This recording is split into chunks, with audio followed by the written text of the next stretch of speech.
Hey curious, welcome back to my channel. তো আজকে আমি আমার মা, বাবা, দাদা ও জেঠু মিলে বেরিয়ে গেছিলাম শিলিগুড়ি আমার পিসি বাড়ি যাওয়ার জন্য।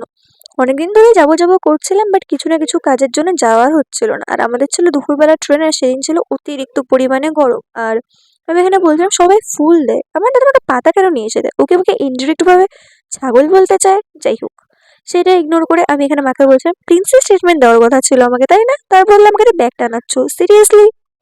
এরকম বলতে বলতে উঠে গেছিলাম ট্রেনে। আর জেঠু তো একদম প্রপার ওই সিটটা বুক করে নিয়েছিল যে আমি বসবো, আর এখানে আমি উইন্ডো সিট নিয়ে বসলাম, যাই হয়ে যাক আমি এখানে কাউকে বসতে দেবো না। তারপর যদি আমি কমপ্লেন করছিলাম যে আমার দাদা আমাকে পাতা দিয়েছে ফুল না, তো আমাকে ফুলও নিয়ে এসে দিয়েছিল, আর এটা কি ফুল ছিল আমি জানি না। তারপরেই তো যথারীতি এক এক করে সবাই ট্রেনে উঠে গেছিলাম, আর ট্রেন ছাড়ারও টাইম হচ্ছিল। কিন্তু ট্রেনে যে হুট করে এতটা ভিড় হয়েছে আমি বুঝতে পারিনি, এরপরে তোমরা বুঝতে পারবে সেটা। আর আমি এখানে এরকম করে মারার পর ও যে আমাকে মারেনি, এটা হচ্ছে কারণ ক্যামেরা অন ছিল, সেন্ড ও আমাকে এখন আর মারেও না। এই তো ট্রেন ছেড়েও দিয়েছে আর আমার খাওয়া দাওয়া স্টার্টও হয়ে গেছে।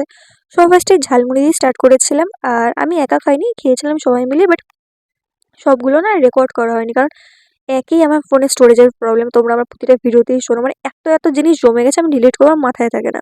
আর এই তো আমাদের খাওয়া দাওয়া স্টার্ট হয়ে যাবে, মানে আমরা 15 থেকে 20 মিনিট অন্তর অন্তর খাওয়া দাওয়া করেছি, মানে আমরা ঘুরতে যাচ্ছি না খাওয়া দাওয়া করার জন্য বেরিয়েছি বুঝতে পারছিলাম না।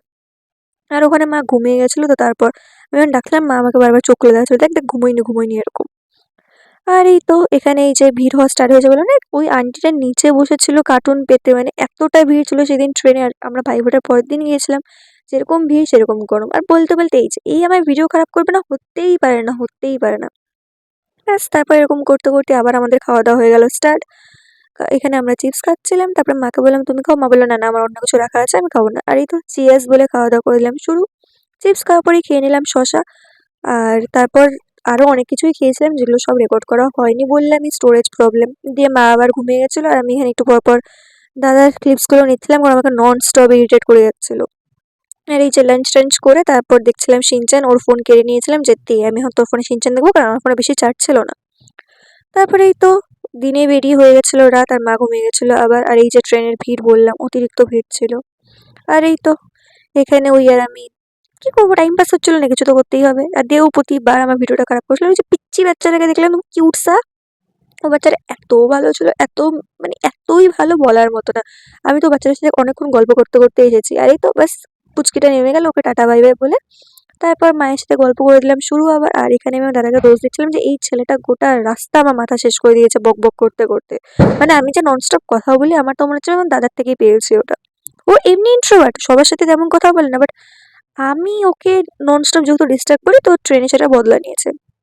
যাই হোক আমাদের স্টেশনও চলে এসেছিলো, আমরা নেমেও গেছিলাম। আর এই যে বললাম না প্রিন্সেস ট্রিটমেন্টের বদলে আমাকে কুলি বানানো হয়েছিল। আর ফোনটা পকেটে রাখার পর আমি দুটো ব্যাগ টেনেছি একসাথে, এত ভারী ব্যাগগুলো। যাই হোক, টোটো করে আমরা চলে যাচ্ছিলাম বাড়ি। আর এই তো পিসি বাড়ি পৌঁছেও গেছে, আর এটা ছিল আমার পিসেমশাই। যাই হোক, দেখা হচ্ছে নেক্সট ভিডিওতে। ভালো লাগলে like comment share and subscribe করবে। Tata by.